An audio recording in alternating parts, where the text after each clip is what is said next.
안녕하세요. 오늘 여러분과 함께 스텔라와 파이 네트워크, 이 두 흥미로운 블록체인 프로젝트에 대한 자료들을 좀 깊이 파고 들어보겠습니다. 이게 기술적으로 연결되어 있으면서도 각자 중요한 변화의 문턱에 서 있죠. 네, 맞습니다. 스텔라는 프로토콜 23이라는 주요 업그레이드를 지금 테스트 중이고요. 파이 네트워크는 또 스텔라 기술을 기반으로 해서 프로토콜 20 테스트에 막 돌입했어요. 아, 프로토콜 20이요? 네, 이게 왜 중요하냐면 특히 그 파이 네트워크한테는요. 단순 코인 전송을 넘어서는 거예요. 완전한 메인넷 기능하고 스마트 계약 지원, 그러니까 생태계 확장의 아주 핵심적인 단계이기 때문이죠. 그렇죠. 그래서 이번 시간에는 스텔라의 발전이 여러분이 주목하시는 그 파이 네트워크에 어떤 영향을 미치는지, 그리고 파이코인이 그리는 모두를 위한 디지털 화폐라는 비전, 그 실체가 뭔지 그 핵심을 함께 탐색해 보겠습니다. 먼저 스텔라 이야기부터 시작해 볼까요? 스텔라는 뭐 국경 없는 금융 시스템, 이걸 지향하면서 빠르고 저렴한 결제, 여기에 초점을 맞추고 있죠. 근데 이 과정에서 호라이즌 시스템이 핵심이라고 들었습니다. 맞나요? 네, 정확합니다. 호라이즌은 스텔라 네트워크랑 외부 애플리케이션들이 서로 소통하는 창구, 그러니까 API 인터페이스인데요. 이걸 스텔라 네트워크의 관제탑이라고 생각하시면 좀 이해가 쉬울 것 같아요. 아, 관제탑이요? 네. 현재 스텔라가 테스트 중인 프로토콜 23은 이 호라이즌 시스템을 대대적으로 개선하는 작업입니다. 이게 단순히 속도만 높이는 게 아니고요. 더 복잡한 금융상품 거래, 아니면 기관 수준의 대규모 트랜잭션 처리, 이런 것까지 가능하도록 성능, 보안, 확장성, 이걸 다 강화하는 데 목표를 두고 있거든요. 기존 금융 시스템의 신뢰를 얻고 또 더 많은 파트너를 유치하기 위한 필수적인 단계죠. 스텔라가 그렇게 탄탄한 기반을 다지고 있다면 그럼 그 기술을 바탕으로 만들어진 파이 네트워크는 어떤 점이 다른 건가요? 비전이 좀 상당히 다르다고 하던데요. 네, 파이는 출발점부터 좀 달라요. 스텔라가 금융 인프라 구축에 집중한다면 파이의 목표는 접근성이 있습니다. 접근성이요. 네, 스마트폰만 있으면 누구나 쉽게 참여하고 파이코인을 얻을 수 있게 설계했죠. 이게 그냥 기술을 쉽게 만든다, 이걸 넘어서요. 스텔라 같은 기존 강자들이 초기에 어쩌면 간과했을 수 있는 네트워크 효과, 이걸 사용자 기반으로 먼저 강력하게 구축하려는 어떻게 보면 역발상 전략이거든요. 아하, 사용자 기반으로 먼저. 그렇죠. 스텔라의 프로토콜 23 같은 기술적 진보를 파이도 당연히 주시하면서 자기들 프로토콜 20 개발에 참고하겠지만 궁극적인 목표는 대중화에 맞춰져 있는 거죠. 그렇다면 파이 네트워크의 그 프로토콜 20 테스트, 이게 가지는 의미는 구체적으로 뭘까요? 왜 이게 그렇게 중요한 이정표가 되는 거죠?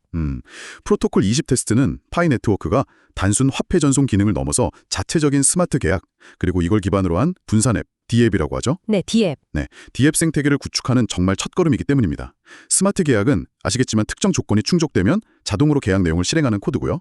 D앱은 중앙 서버 없이 블록체인 위에서 작동하는 애플리케이션이죠. 예를 들면 어떤 게 있을까요? 예를 들어서 파이 커뮤니티 안에서 개인 간의 물품 거래할 때 자동으로 대금을 보관했다가 조건 충족되면 지급하는 에스크로 뎁, 이런 걸 상상해 볼 수 있죠.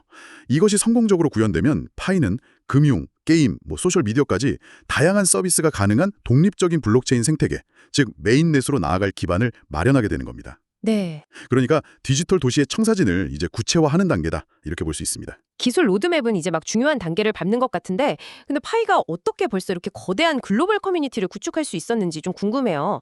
이게 단순한 기대감을 넘어서는 실체가 있는 걸까요? 아, 그거 아주 좋은 질문입니다. 파이의 그 성공적인 커뮤니티 구축 비결은 바로 그 낮은 진입 장벽에 있어요. 낮은 진입 장벽? 네, 복잡한 장비나 기술 지식 없이 그냥 스마트폰 앱으로 참여할 수 있게 만든 점이 주요했죠.